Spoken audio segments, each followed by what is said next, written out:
7:24, you're watching Breakfast Television, and Andrea, as I look at these beautiful pickles and preserves, I was just mentioning about my memories with my grandma and on the farm. Honestly, she put those pickles out and they'd be gone before dinner even came. It really is the season for canning and preserving, right? It is, yeah. We have so much amazing fruit and vegetable available right now that we're trying to take advantage of that. Because what it enables you to do is you get to sort of preserve it at its peak so that you can enjoy it all fall and all winter, right? Exactly. What are you doing right now? So we're just pulling out some of our jars that we've had sterilizing.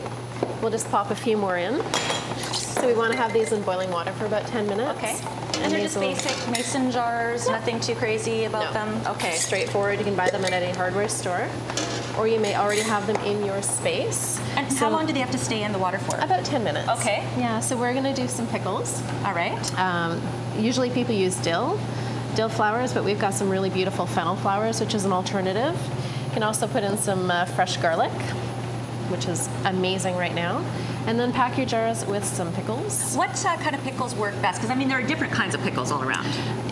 Yeah, absolutely. Well, whatever you like. These are cucumbers. The fresher, the better. So these we have from the Clippers, who are down at the Vancouver Farmers Market every Wednesday and Saturday. And you can just hear how crisp they are, really nice texture, and that's what's going to give you a really good crisp pickle in the end.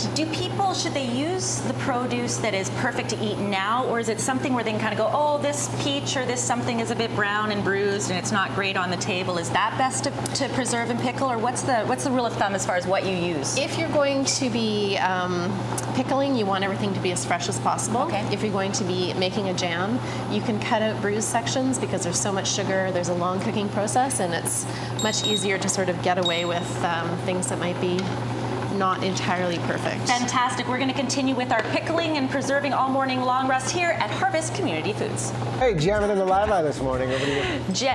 Jam and maybe a little jelly, who knows, right? I know I love Deb Wally's dancing. Usually I catch that on the live. We are making jam with some beautiful plums. But first off, Andrea, a lot of people know you from Burdock & Co. Why Harvest Community Foods? Tell us a little bit about how this came about. Well, Harvest was created as an opportunity for the neighborhood to vote on what they wanted to see in this space. And overwhelmingly, people wanted a local food grocer. So that is how Harvest came into being.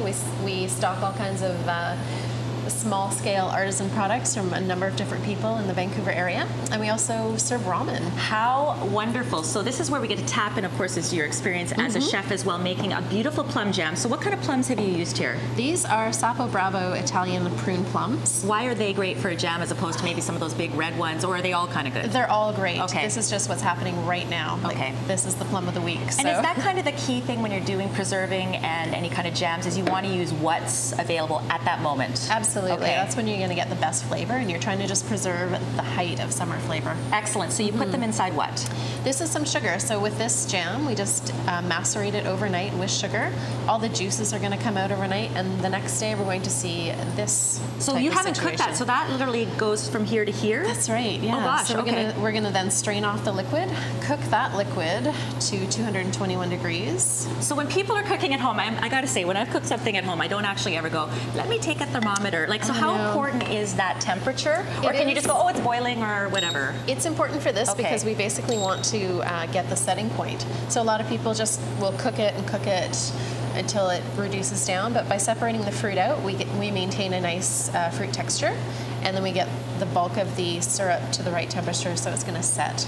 So then we just re-add the fruit, bring it all up to a simmer for about 5 minutes, and then it's going to be ready to can. Okay, so you're going to get that going, but as we sort of start to talk a little bit about flavorings, I mean, when I grew up, you know, my mom made like strawberry jam, raspberry, and I think maybe blueberry was like the fancy one. Yeah. Now you get so many different flavorings in there. How do you kind of, is there a rule of thumb, I guess, is what I'm asking about what works well? You know, whatever you like, to be honest. I love making jams with lemon verbena. Some fennel flowers are really nice. We use these in our pickle instead of dill, but they're really nice and sweet, nice alternative. So you can just mix those in at the end. And yeah, whatever your imagination wants, that's honestly fantastic. It's up to you. Well, we are going to continue to let our imagination soar. Riaz here at Harvest Community Foods. We're coming up in the next segment just before 9. We're going to do all the finishing touches to our canning and our jamming. Yes, we've been jamming on BT. Well, what a wonderful morning here at Harvest Community Foods, where we are just doing the finishing touches on our plum jam, Andrea. So, of course, what you just poured in was what we started with, which was essentially sugars, plums, cooked down, macerated, then cooked down, and now poured into a bit of something to enable us to pour into the glass jar, right? Yeah, something so you don't burn yourself.